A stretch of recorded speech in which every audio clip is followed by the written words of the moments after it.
नमस्कार, स्वागत है आप सभी का हमारे खास कार्यक्रम शिव में सावन में। मैं हूं आपके साथ ज्योति सिंह। सावन का महीना शुरू हो रहा है और सावन का महीना समर्पित होता है भगवान शिव को। शिव आदि हैं, शिव अनंत हैं और शिव भोले भंडारी भी हैं, क्योंकि छोटी सी पूजा से ही भोलेनाथ प्रसन्न हो जाते हैं और कृपा की बरसात भी कर देते हैं।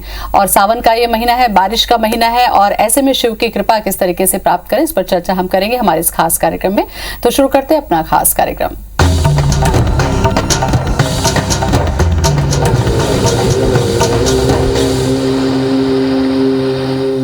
और इस पर चर्चा करने के लिए हमारे साथ स्टूडियो में मौजूद हैं ज्योतिषाचार्य डॉक्टर दत्तात्रेय होसकेरे। दत्तात्रेय जी, बहुत बहुत स्वागत है आपका। नमस्कार।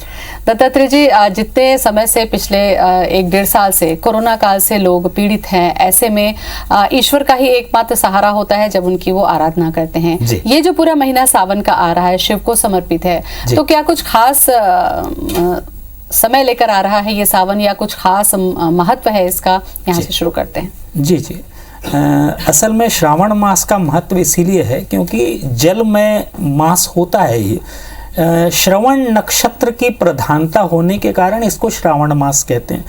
इस श्रावण मास का महत्व बहुत ज़्यादा हो जाता है क्योंकि श्रवण नक्षत्र से ही प्रारंभ हो रहा है ये मास, और इस पूरे मास में 2 बार श्रवण नक्षत्र पड़ेंगे।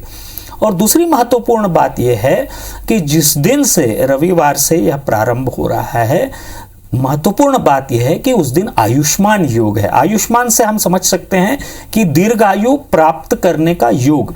और हम सभी जानते हैं कि शिव जी का महत्व हमारे आध्यात्म में इसलिए बहुत ज़्यादा है क्योंकि शिव जी विशेष रूप से रोग, शोक इत्यादि से मुक्ति दिलाने वाले देव हैं।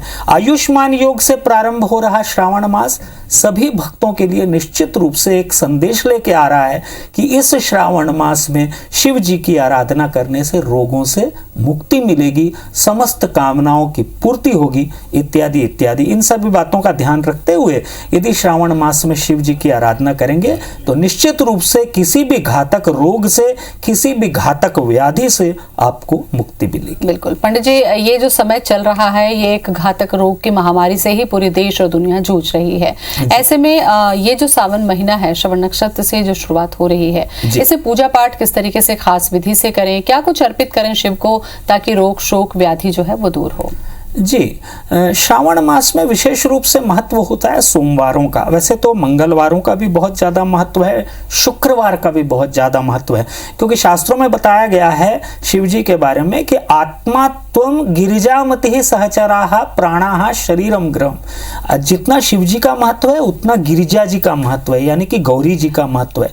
तो मंगलवार के समय जो है, मंगलवार के दिन विशेष रूप से यदि शिव जी की पूजा के साथ साथ माँ गौरी जी की भी पूजा की जाए तो निश्चित रूप से लाभ होता है।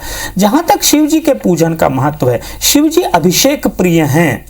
शिव जी को जल से अभिषेक, दुग्ध से अभिषेक, विभिन्न पदार्थों से अभिषेक बहुत ज़्यादा प्रिय है। इसीलिए शिव जी का महत्व यहाँ पे बढ़ जाता है जलमग्न इस मास में कि शिव जी का हम कम से कम जल से तो अभिषेक करें। श्रावण मास के पूरे जो 29 दिन या 30 दिन पड़ेंगे उसमें पूरे दिनों जो है शिव जी के अभिषेक का अलग अलग महत्व होता है, विशेष रूप से श्रावण सोमवारों में।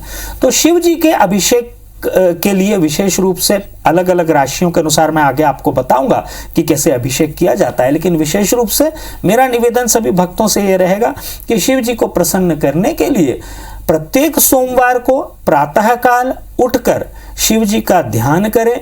ध्याये नित्यम महेशम रजतगिरिनिभम चारुचंद्रावतंसम, ऐसा कहते हुए शिव जी का ध्यान करते हुए शिव जी का जल से, दूध से, गन्ने के रस से, अनार के रस से इत्यादि बहुत सारी सामग्रियां हैं जिनसे आप अभिषेक कर सकते हैं। ओम नमः शिवाय मंत्र का जाप करें, इससे निश्चित रूप से आपको लाभ होगा। अन्य भी बहुत सारे मंत्र हैं, लेकिन विशेष रूप से सरलतम मंत्र ओम नमः शिवाय, इसका आप जाप करते हुए शिव जी को यदि जल अर्पित करते हैं और विभिन्न सामग्री अर्पित करते हैं, बिल्व पत्र चढ़ाते हैं, त्रिदलम त्रिगुणाकारम त्रिनेत्रम च त्रयायुधम त्रिजन्म पाप संहारम बिल्व पत्रम शिवार्पणम, ऐसा कहते हुए शिव जी को यदि बिल्व पत्र समर्पित कर देते हैं, आप देखेंगे निश्चित रूप से आपको इस श्रावण मास का पूरा लाभ जो है वो मिलेगा। बिल्कुल। पंडित जी ने अभिषेक का महत्व बताया। पंडित जी, अपने दर्शकों को हम ये भी बताते चलें कि कोरोना काल चल रहा है, मंदिरों में प्रवेश अगर वर्जित होगा तो मन निराश करने की जरूरत नहीं है, क्योंकि जहां आप ध्यान लगाते हैं वहीं ईश्वर प्रकट हो जाते हैं। पंडित जी, लोगों के मन में एक ये भी शंका होती है, हालांकि अलग अलग समस्याओं के समाधान के लिए मैं आपसे पूछूंगी, लेकिन लोगों के मन में ये रहता है कि अगर विशेष दिन है और अगर हम शिवालय में जाकर अभिषेक नहीं करते हैं तो हमारी पूजा क्या पूरी नहीं होती है? क्योंकि हर घर में आप देखिए शिवलिंग जरूर होते हैं, तो क्या ये अभिषेक हम अपने घरों में स्थापित जो छोटे से शिवलिंग होते हैं उनकी पूजा से प्राप्त कर सकते हैं? बिल्कुल, बहुत अच्छा प्रश्न है जी। मैं आपको एक बात कहना चाहूँगा, अभी कोरोना काल में सभी मंदिर के पट खुले ना खुले कुछ कहा नहीं जा सकता। किसी तरह से आपको चिंता करने की आवश्यकता नहीं है। घर में यदि आपके पास शिवलिंग है, नहीं भी है, शिवलिंग यदि नहीं भी है तो बहुत अच्छा है। हर किसी को अपने घर में एक शिवलिंग अवश्य रखना चाहिए।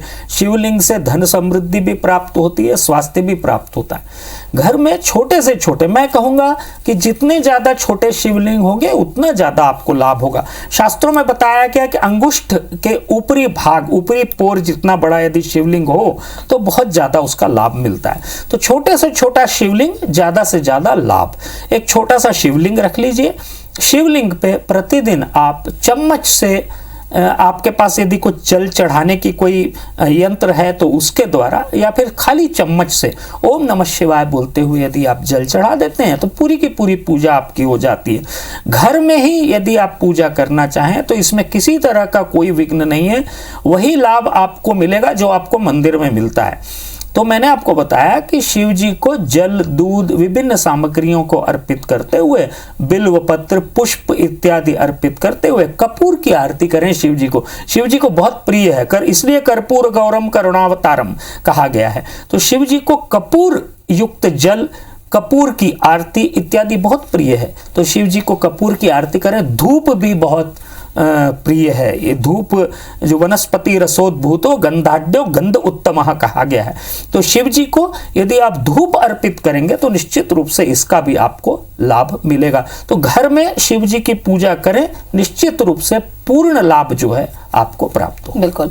और पंडित जी, जैसे कि 12 राशि के जातक हैं, पूजा सभी करते हैं, लेकिन उनके मन में भी एक ये सवाल रहता है कि क्या हम अपने राशि के हिसाब से कुछ विशेष करें जो शिव हमसे प्रसन्न हो? तो क्या कुछ ऐसी खास बात आज आप बताने वाले हैं? जी जी, 12 राशियों के अनुसार जो है अलग अलग पदार्थ हैं और अलग अलग मंत्र हैं। यदि उन मंत्रों के हिसाब से यदि आप शिव जी का पूजन करेंगे तो निश्चित रूप से आप देखेंगे कि आपको लाभ होगा। सबसे पहले मैं आपको बता दूं, मेष राशि के जातक, मेष राशि के यदि आप जातक हैं तो मंगल प्रधान हैं विशेष रूप से। तो शिव जी के लिए, आपके लिए विशेष मंत्र है ओम सद्यो जाताय शिव शंकराय नमः। इस मंत्र का उच्चारण करते हुए केसर युक्त दूध से शिव जी का आप अभिषेक करेंगे तो आप देखेंगे निश्चित रूप से क्रोध में आपको लाभ मिलेगा, धन लाभ भी आपको मिलेगा। वृषभ राशि के जातकों के लिए, क्योंकि शुक्र प्रधान होते हैं वृषभ राशि के जातक, तो आपके लिए मंत्र है ओम चंद्रधारिणे साम सदा शिवाय नमः। इस मंत्र का आप जाप करें और शक्कर मिश्रित दूध चढ़ाएं, धन लाभ होगा, प्रगति होगी, पदोन्नति होगी। मिथुन राशि के जातकों के लिए जो मंत्र है वो है ओम पिनाक हस्ताय सर्वेश्वराय साम सदा शिवाय नमः। इस मंत्र का यदि आप जाप करते हुए गन्ने के रस से शिव जी का अभिषेक करते हैं तो आप देखेंगे कि जीवन में यदि रुका हुआ कहीं पैसा है, अटका हुआ कहीं पैसा है, तो वो आपको फिर से प्राप्त हो जाएगा। कर्क राशि जो है वो चंद्र प्रधान जातक होते हैं कर्क राशि के। आपके लिए मंत्र है ओम अंबिका नाथाय त्र्यंबकाय ह्रीम। इस मंत्र का जाप करें, दूध में गंगा जल मिलाकर यदि शिव जी का अभिषेक करते हैं तो आप देखेंगे कि इसमें आपको बहुत लाभ मिलने की संभावनाएं बढ़ जाती हैं और विशेष रूप से स्वास्थ्य लाभ होता है, सर्दी खांसी इत्यादि में स्वास्थ्य लाभ होता है। सिंह राशि के जातकों के लिए है मंत्र जो है, क्योंकि आप सूर्य प्रधान हैं, आपके लिए मंत्र है ओम सोम सूर्याग्नि लोचनाय अघोश्वराय नमः। आपके लिए जो मंत्र है ये मंत्र है और अनार के रस से आपको शिव जी का अभिषेक करना है। विशेष रूप से संबंधों को लेकर आपको लाभ मिलेगा। कन्या राशि के जो जातक हैं उनके लिए मंत्र है ओम महेश्वराय भुजंग भूषणाय नमः। यदि आप इस मंत्र का जाप करते हुए दूध में पिष्टा मिलाकर यदि शिव जी का अभिषेक करते हैं तो आपको विशेष रूप से न्यायिक प्रक्रियाओं में लाभ मिलेगा। यदि आप तुला राशि के जातक हैं तो आपके लिए मंत्र है ओम शशिशेखराय वामदेवाय नमः। इस मंत्र का उच्चारण करते हुए पंचामृत से अभिषेक करें, धन लाभ होगा। वृश्चिक राशि के यदि आप जातक हैं तो आप मंगल प्रधान हैं। ओम ईशानाय शिपिविष्ठाय सदाशिवाय नमः। इस मंत्र का जाप करते हुए शहद से अभिषेक करें, शिव जी का न्यायिक प्रक्रियाओं में लाभ मिलेगा। यदि आप धनु राशि के जातक हैं तो आपके लिए मंत्र है ओम भवाय शर्वाय मयस्कराय सांब सदाशिवाय ह्रीम। इस मंत्र का जाप करते हुए हल्दी मिश्रित दूध से अभिषेक करें, आप देखेंगे पदोन्नति प्राप्त होगी, धन लाभ होगा। मकर राशि के यदि आप जातक हैं तो आपके लिए मंत्र है ओम रुद्र रूपाय भस्मोद्धूलित विग्रहाय नमः। इस मंत्र का जाप करते हुए घी मिश्रित दूध से अभिषेक करें, धन लाभ होगा, प्रगति होगी। यदि मकान बनाने की चेष्टा कर रहे हैं तो शीघ्र मकान आपका बनेगा। यदि आप कुंभ राशि के जातक हैं तो आपके लिए मंत्र है ओम कलविकरणाय च बलविकरणाय शिव शंकराय नमः। इस मंत्र का जाप करते हुए दही व शक्कर से शिव जी का अभिषेक करें, आप देखेंगे कि सबसे महत्वपूर्ण संतान लाभ होगा और पारिवारिक सामंजस्य में वृद्धि होगी। मीन राशि के यदि जातक हैं तो आपके लिए मंत्र है ओम मयोभवाय चंद्रशेखराय नमः। इस मंत्र का जाप करते हुए केसर और हल्दी मिश्रित दूध से शिव जी का अभिषेक करें, पदोन्नति होगी और सार्वजनिक लाभ आपको होगा। इस तरह से ये 12 राशियों के जातक यदि अभिषेक करते हैं और मंत्र उच्चारण करते हैं अवश्य लाभ मिलेगा। बिल्कुल। तो 12 राशि के जातकों ने जाना कि किस तरीके से पदार्थ शिव को अर्पित करना है, कौन सा मंत्र का आपको करना है ताकि शिव जी की कृपा आपको मिल सके। पंडित जी, अगर सावन सोमवार का जिक्र हो या सावन का जिक्र हो या शिव भगवान की पूजा का जिक्र हो तो ये कहा जाता है कि कुंवारी कन्याओं को अगर 16 सोमवार का व्रत करती हैं तो मनचाहा वर भगवान शिव आशीर्वाद के तौर पर देते हैं।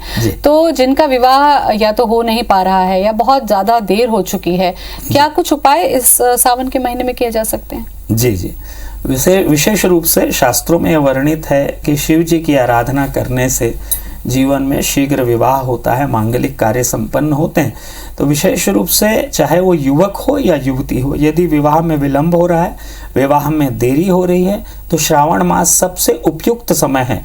इस श्रावण मास में यदि योग्य युवक युवतियां जिनका विवाह नहीं हो रहा है या मांगलिक दोष इत्यादि होने के कारण रुक रहा है, गुरु चांडाल दोष होने के कारण रुक रहा है या नीच के चंद्र होने के कारण रुक रहा है, तो निश्चित रूप से श्रावण सोमवार का व्रत करें। और देखिए, खाली 1 माह नहीं करना है आपको, श्रावण मास में प्रारंभ करना है और कार्तिक मास तक इसको ले जाना है, पूरा कार्तिक मास की समाप्ति तक ये पूजन आपको करना है। क्या करना है आपको मंत्र मैं आपको बता रहा हूं, वो मंत्र का आपको जाप करना है ओम अंबिका नाथाय शशिशेखराय शिव शंकराय ह्रीम। इस मंत्र का जाप करते हुए यदि सोमवार को शक्कर मिश्रित दूध यानी कि मीठा दूध इससे अभिषेक करते हैं और लाल और सफेद गुलाब शिव जी को चढ़ाते हैं तो इससे आपको लाभ होगा। एक और बात मैं आपको बताना चाहता हूं, जिनका विवाह हो चुका है और वैवाहिक जीवन में दिक्कतें आ रही हैं, ये मंत्र का जाप करने से और प्रक्रिया को करने से उनको भी लाभ अवश्य होगा, इसलिए इस उपाय को अवश्य करें। बिल्कुल। पंडित जी, पढ़ाई लिखाई या इस तरीके की जो अध्ययन में बाधाएं होती हैं, कई बार ये भी देखा जाता है कि चाहकर भी आगे पढ़ाई नहीं हो पाती है, तो इससे जुड़ी समस्या का समाधान के लिए क्या कुछ उपाय है? जी, बुद्धि विकास के लिए शिव जी के मंत्रों का जाप करना, शिव जी का पूजन करना, वो भी यदि श्रावण मास में करें तो निश्चित रूप से इसका लाभ मिलता है। विशेष रूप से एक बात और कहना चाहूंगा कि जो कॉम्पिटिटिव एग्जाम्स फेस कर रहे हैं, सीए की एग्जाम फेस कर रहे हैं, आईएएस फेस कर रहे हैं, पीएससी फेस कर रहे हैं और विभिन्न परीक्षाओं को जो लोग फेस कर रहे हैं, जैसे डॉक्टरी की लाइन में जाना चाहते हैं, एग्जाम फेस करना चाहते हैं, उन सभी के लिए ये उपाय है। बुद्धि विकास के लिए जिनकी स्मरण शक्ति थोड़ी सी कम लगती है, प्रतियोगिता में क्षमता का अभाव लगता है, उनके लिए ये है मंत्र है ओम ईशानाय सांब सदाशिवाय नमः। बहुत आसान सा मंत्र है, ओम ईशानाय सांब सदाशिवाय नमः। इस मंत्र का जाप करें, प्रातःकाल गणेश जी का स्मरण करने के पश्चात इस प्रक्रिया को प्रारंभ करें। 11 दूबी पूरे श्रावण मास भर अर्पित करें शिव जी को, आप देखेंगे कि बुद्धि विकास होगा, निश्चित रूप से शिव जी की कृपा से आप प्रतियोगिता परीक्षाओं में भी सफल होंगे। बिल्कुल। इसके अलावा कुछ और भी समस्या है पंडित जी, जिससे जुड़ी कुछ उपाय या तरीके आप बताएं हमारे दर्शकों को। मैं आपको बताना चाहता हूँ, सामाजिक प्रतिष्ठा में वृद्धि को लेकर बहुत ज्यादा लोग चिंतित रहते हैं। राजनीतिक सफलता भी इसी में आ जाती है। जिन लोगों को सामाजिक प्रतिष्ठा की चिंता है, सामाजिक रूप से सफल होने की जिनको चिंता है, राजनीतिक भविष्य की जिनको चिंता है, उनके लिए एक उपाय मैं बताना चाहता हूँ। राजनीतिक सफलता के लिए शिव जी की अष्टमूर्तियां होती हैं, तो उनको लेके मंत्र है, ओम अष्टमूर्तये अनेकात्मने शिव शंकराय नमः। इस मंत्र का जाप करते हुए चक्कर लगाएं, 3 परिक्रमा करें अपना खड़े खड़े एक जगह पे, और सोमवार और मंगलवार को शिव जी का गुलाब जल मिश्रित दूध से या जल से अभिषेक करें शिव जी का, और 16 गोमती चक्र शिव जी को अर्पित कर दें। गन्ने का रस थोड़ा सा चढ़ा दें शिव जी को, और ये जब पूजा समाप्त हो जाएगी आपकी पूरे श्रावण मास की, उसके पश्चात ये गोमती चक्र को अपने पास एक सफेद रुमाल में बांधकर रख लें, और थोड़ा सा इत्र इसमें डालते रहें बीच बीच में। आप देखेंगे कि इसको यदि अपने पास आप रखे रहेंगे सदैव, तो आपको राजनीतिक सफलता मिलेगी और निश्चित रूप से सामाजिक प्रतिष्ठा में वृद्धि होगी। बिल्कुल। पंडित जी, कई बार ये होता है कि कुछ कार्य जो ऐसे होते हैं, लाख चाहने के बावजूद वो रुके हुए रहते हैं, वो पूरे नहीं हो पाते हैं। चाहे प्रॉपर्टी खरीदने की बात हो, चाहे प्रॉपर्टी बेचने की बात हो, चाहे विवाह की बात हो, ऐसे बहुत सारे काम जिंदगी में जो अधूरे रहते हैं, अटक जाते हैं। क्या कोई उपाय ऐसा है जो हमारे दर्शकों को आप बताएं कि रुके हुए कार्य जो है वो पूर्ण हो सके? जी, मैं आपको ये बताना चाहता हूँ कि शिव जी क्योंकि सार्वभौमिक देव हैं, जात पात धर्म इत्यादि से परे हैं, तो शिव जी का पूजन कोई भी करे उसको अवश्य लाभ मिलता है। विशेष रूप से कोई भी कार्य यदि आपका संपन्न नहीं हो रहा है, आपको रुकावट महसूस हो रही है, तो शिव जी को इत्र अर्पित करें। ह्रीम श्रीम शिवाय ह्रीम श्रीम, ये मंत्र को याद रखें। ह्रीम श्रीम शिवाय ह्रीम श्रीम, इस मंत्र का प्रतिदिन कम से कम 1 माला जाप करें, 108 बार आप जाप करें, शिव जी को इत्र अर्पित करें। आप देखेंगे कि आपकी सामाजिक प्रतिष्ठा में वृद्धि होगी। एक और बात मैं कहना चाहता हूं, इस मंत्र के साथ साथ यदि आप शिव चालीसा का पाठ या शिव मानस पूजा का पाठ यदि आप कर लेते हैं, तो आप देखेंगे कि नित्य बाधाएं जो भी आ रही हैं उनमें आपको उसका समाधान अवश्य मिलेगा। बिल्कुल। और पंडित जी, शिव जी में हमने देखा है कि पूजा के दौरान वो सारी चीजें चढ़ती हैं जो दूसरे देवी देवताओं में नहीं चढ़ती। जी। शिव जी को क्या प्रसन्न है बिल्वपत्र के अलावा, क्या उन्हें चढ़ाएं, और क्या ऐसी चीजें हैं जो हमें उनको अर्पित नहीं करनी चाहिए? जी, विशेष रूप से शास्त्रों में जो प्रावधान है, शिव जी को लाल फूल जो हैं वो अर्पित नहीं किया जाता है। कुछ एक विशेष अवसरों पे अर्पित किया जा सकता है, लेकिन मुख्यतया शिव जी को लाल पुष्प अर्पित नहीं किए जाते। दूध निकलने वाले जो भी पुष्प हैं, जिनसे दूध निकलता है, वो सभी पुष्प आप शिव जी को अर्पित कर सकते हैं। धतूरा विशेष रूप से प्रिय है शिव जी को, लेकिन एक बात विशेष रूप से ध्यान में रखें कि जब भी शिव जी को धतूरा चढ़ाएं तो उसके ऊपर कोई सुगंधित पदार्थ, कम से कम एक कपूर का थोड़ा सा लेपन कर दें, चंदन का लेपन कर दें और फिर धतूरा चढ़ाएं, तो इससे निश्चित रूप से आपकी मनोवांछित अभिलाषाएं पूर्ण होंगी। शिव जी को विशेष रूप से दुग्ध, बहुत ज्यादा दूध, वो भी गौ दुग्ध यानी गाय का दूध विशेष प्रिय है, वो शिव जी को अर्पित करें। और जिन भी पुष्पों से दूध निकलता है वो पुष्प अर्पित करें, कनेर का पुष्प अर्पित करें, और जितने भी अन्य पुष्प हैं जिनसे दूध निकलता है वो अर्पित किया जा सकता है। बिल्कुल। तो काफी अहम जानकारी पंडित जी आज आपने दी शिव जी को प्रसन्न करने के लिए, और इसी के साथ हमारे खास कार्यक्रम में आज बस इतना ही। नमस्कार।